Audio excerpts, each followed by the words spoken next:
Hi, నేను మీ సత్యవను. ఈరోజైతే నేను శివ పార్వతుల చిన్న కథ చెప్పబోతున్నా. మీకు నచ్చితే లైక్ చేయండి, షేర్ చేయండి, మళ్ళీ మళ్ళీ వీడియో చూడండి. చూసిన వెంటనే కామెంట్ పెట్టండి, సరేనా? నేనైతే మొదలు పెడుతున్నా శివ పార్వతుల కథ. శివుడు పార్వతి ఒకరోజు ఇద్దరు బయటికి వెళ్ళిరట. పోంగ పోంగ చెట్ల పొదలల్లా శివునికి ఒక చెట్టు కొమ్మ కాలు గుచ్చి గాయమైందట. గాయమైతే అప్పుడు పార్వతి వెంటనే చీరను చింపి కట్టిందట. కట్టినోడే ఆ చెట్టును తీసేయమనంటే శివుడు ఒక్కసారి నవ్వి ఆ చెట్టును మళ్ళా కర్ర పెట్టి చక్కగా పెట్టి, నువ్వు ఈ వనంలోనే అందరికంటే పెద్ద వృక్షం అవుగాక అని దీవించితే పార్వతి ఏమన్నదంటే, ఏంటి స్వామి ఈ చిత్రము, మీకు గాయం చేసిన ఆ చెట్టును ఈ వనంలోనే పెద్ద వృక్షం కావాలని కోరుతుర్రు, మీ లీలలు అర్థం కావట్లేదు, ఎందుకు అలా అన్నారు అని పార్వతి అడిగితే, ముందు మనం పోదాంపా, నీకు కొన్నాళ్ళకు నువ్వు అడిగిన సమాధానం నేను చెప్తా అని వాళ్ళు తిరిగి మళ్ళా ఎప్పటి చోటుకు వేయరట. వాళ్ళ చోటుకు వాళ్ళు పోయినాక ఆ మనసులో పార్వతీదేవి మనసులో అదే ఉంటుందంట. ఎందుకు ఆ చెట్టు కాలుకు గాయమైనా కూడా ఆ చెట్టును అడవిలోనే పెద్ద వృక్షంగా ఉండవని దీవించిండు, దాని అర్థం ఏంది, ఇది ఎలా తెలుసుకోవాలి అని పార్వతి మనసులో అదే మెసులుతే శివుడు చూసి చూడనట్టుండుకుంటా సమయం వచ్చినప్పుడు చెప్తాం అనుకొని ఊకుంటుండంట.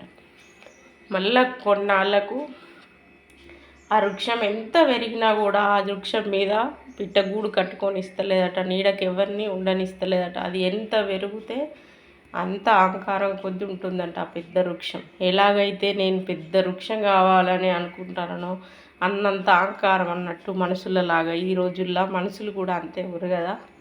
ఆ శివుడు మనసులో పెట్టుకొని చేసేది మనకు ఎవ్వరికి తెలియదు, శివుడు పక్కనున్న పార్వతికి కూడా తెలియదు అని ఆ చెట్టు అయితే మరీ ఘోరంగా వనములనే అతి పెద్ద వృక్షంగా పెరిగిందట. మళ్ళా కొన్నాళ్ళకు బయటికి వెళ్ళిరట. అదే తొవ్వల శివుడు పార్వతి పోతుర్రట. ఆ వృక్షాన్ని చూసి పార్వతి, అబ్బా ఎంత పెద్దగా ఉంది ఈ వృక్షం, కానీ దీనికి ఒక్క పిట్టగూడు లేదు, ఒక్క ఏ పక్షి కూడా ఈ చెట్టు మీద ఆలలే అని మనసులో అనుకొని సప్పుడేకున్నదంట. అంటే ఇంత పోంగ బాగా పార్వతీదేవి, ఈ వృక్షం చూసినావా, కొన్నాళ్ళ కింద నువ్వు అడిగినావు, ఈ వృక్షం నీకు గాయమైంది, దానికి ఎందుకు దీవించినవని మనం పోదాం, వచ్చేలోపు నీకు సమాధానం దొరుకుతుందని చెప్పిండట. సరే అని మళ్ళీ వెళ్ళిపోయారట చూసి చూడనట్టు. శివుడు పార్వతి పోయే చోటుకు పోయి మళ్ళీ తిరిగి వచ్చేలోపు పెద్ద తుఫాన్ వచ్చిందంట. పెద్ద తుఫాన్ అంటే మరీ ఘోరమైన తుఫాను. ఆ చెట్టు ఏర్ల నుండి పడిపోయిందట.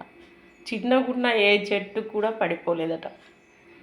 ఆ చెట్టును చూసి, చూడు పార్వతి, నువ్వు అడిగిన ఆ ప్రశ్నకు సమాధానం ఆ పెద్ద వృక్షాన్ని ఏం జరిగిందో చూడు అన్నాడట. అబ్బా, మీ లీలలు ఎంత గొప్పవి, ఎందుకో నాకు అర్థం కాలేదు,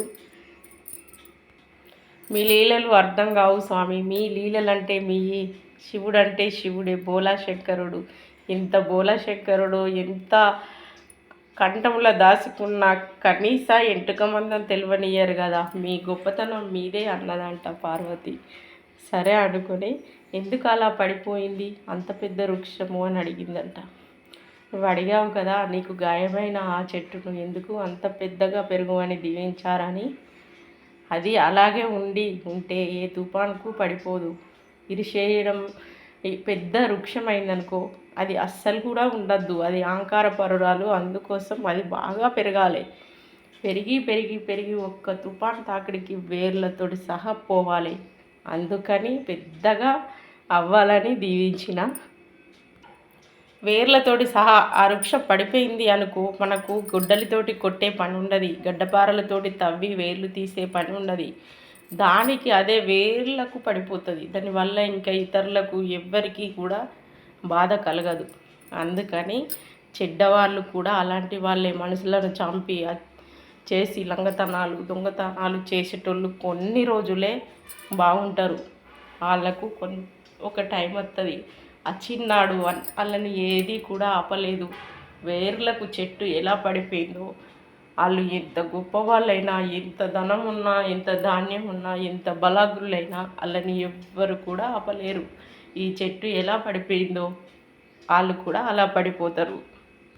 నువ్వు అడిగావు కదా పార్వతి, లంగతనాలు దొంగతనాలు చేసేవారే ఈ లోకంలో ఎక్కువ ధనవంతులుగా ఉంటుంది, ధనం ఉంటుంది, బంగారం ఉంటుంది, పేరు ప్రతిష్ట అన్ని ఐభోగాలు అనుభవించుతున్నారని. తప్పకుండా అలాగే జరుగుతుంది. కానీ ఒక టైం వచ్చినాడు ఈ వృక్షం ఎలా పడిపోయిందో అలా అహంకారస్తులు పడిపోతారు. చిన్నవారు కష్టసుఖాలు అనుభవించేవారు వాళ్ళు గాలికి ధూళికి తుఫానుకు ఎలాంటి తాకిడికి కూడా పడిపోకుండా బలంగా బతుకుతారు. అదే నా లీల, అర్థమైందా పార్వతి అని చెప్పాడంట. అందుకని ఎవరినైనా చిన్న చూపు చూసిన వారు బాధపడద్దు. చూయించిన వారిది అహంకారం వాళ్ళకు తెలియకుండానే పెరిగిపోతుంది. వాళ్ళకు ఎవ్వరు కళ్ళకు కనబడరు. చివరికి తన కడుపులో పుట్టిన బిడ్డ అయినా నా బిడ్డ ఎలాంటిది, అది ఎక్కడికి పోతుంది, ఏం చేయగలదని తెలిసిన తల్లే అహంకారం చూపిస్తుంది అంటే తన తన కళ్ళు కానీ తన మనసు కానీ ఎంత మబ్బు మాయల్లో తేలిపోతుందో అర్థం చేసుకోవాలి. ఎందుకంటే నేను అంటే ఏంటిదో నీకు తెలుసు, నువ్వు అంటే ఏంటిదో నాకు తెలుసు. అయినా నువ్వు మంది మాటలు పట్టుకొని నన్ను బాలు పట్టి కొట్టినట్టు ముఖం మీద కొట్టినావు అంటే తప్పకుండా నిన్ను దేవుడు కొడతాడు. ఎందుకు కొడతాడంటే ఈ వృక్షం ఎలా పడిపోయింది, కొన్నాళ్ళు పెరిగి పెరిగి పెరిగి పెరిగి పెరిగి ఏర్లకే లేకుండా పడిపోయిందే. నీ చరిత్ర కూడా అంతే. ఎదుటి వాళ్ళని అర్థమైనా కానట్టు చెయ్యొద్దు. ఎవరి మనస్సు బాధ పెట్టద్దు. ఆ మనిషి గురించి తెలిసినా తెలియనట్టు నాకేం తెలుసు అనొద్దు. మంది ముంగట ఒక తీరు లేకుంటే మరొక తీరు మెదలద్దు. ఆ మనిషికి ఒక దెబ్బ వెనక పట్లచి కొట్టినా కానీ నొప్పి తగ్గే వరకే బాధపడుతుంది. కానీ తెలిసి కూడా మనసు మీద చీపిరి చెప్పుబట్టి కొట్టిర్రే, అవి ఎట్లా ఏ మాటలకు కూడకపోవు. తన మనసు నిండాలంటే అది ఏ రకంగా నిండుతుందో కూడా మీకు తెలియదు. అందుకని మీకు ఎంత డబ్బు ఉండని ధనం ఉండని తన గురించి ఇంకెవ్వరు చెప్పిన మాటలు పట్టద్దు. మీకు ఆ మనిషి అంటే ఏంటిదో తెలుసు కదా, అది మీరు పట్టినాడే నిజంగా శివభక్తులైతారు. అబద్ధాలు బట్టి మంది మాటలు బట్టి మనిషిని బాధ పెట్టేవారు అసలు ఏ భక్తికి పనికిరారు. సో అహంకారం అంటే ఖచ్చితంగా ఉంటుంది. కాలు లేని దానికి రేషం ఉంటుంది, కళ్ళు లేని దానికి రేషం ఉంటుంది, వేజి దగ్గిన దానికి రేషం ఉంటుంది.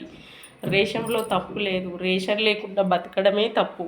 ఒక్క మాట అన్నవే, ఇంచు దూరంలో ఉంచావు కానీ నేను 4 ఇంచుల దూరంలో ఉంటా. అదేంటో తెలుసా, నా రేషం. దాన్ని అహంకారం అని అస్సలు అనుకోవద్దు. ఏ రకంగా దూరం ఉంచినావు అదే రకంగా బతుకుతుంది అనేది ఆలోచించి చూడు, నీ మనసుకు తాకుతుంది. అప్పుడే మంచి చెడ్డలు ఆలోచించగలుగుతావు. ఒక్క రోకులో ఓకు, సరేనా? నేను మీ సత్యవను. ఇలాంటి వాళ్ళందరికీ చెప్తున్నా, ఎవరి మీద కోపం కాదు. ఎదుటి వారిని తక్కువ అంచనేయద్దు, అనుమానించద్దు, బాధ పెట్టద్దు అని కోరుకుంటున్నా. నా మాటలు మీకు నచ్చుంటే లైక్ చేయర్రి. ఎవరి మీద కోపంతో కాదు, శివపార్వతుల కథ వివరించిన కాబట్టి చెప్తున్నా. గొప్ప వాళ్ళందరూ అహంకారస్తులని కాదు, వాళ్ళు వెనుకకు చూడకుండా బాధ పెడతారు. కానీ అలా బాధ పెట్టద్దని చెప్తున్నా. బాధ పెట్టి మీరు మర్చిపోతారు. ఎందుకంటే మీరు బాధ పెట్టిన వాళ్ళు కదా. బాధ పెట్టిన ఆ క్షణం మనసులో ముద్ర పడిపోతుంది. మీరు ఏం మాట్లాడినా ఆ క్షణం మర్చిపోతలేదు కదా. అందుకని అర్థం చేసుకొని బతుకుర్రి, సరేనా? బాయ్.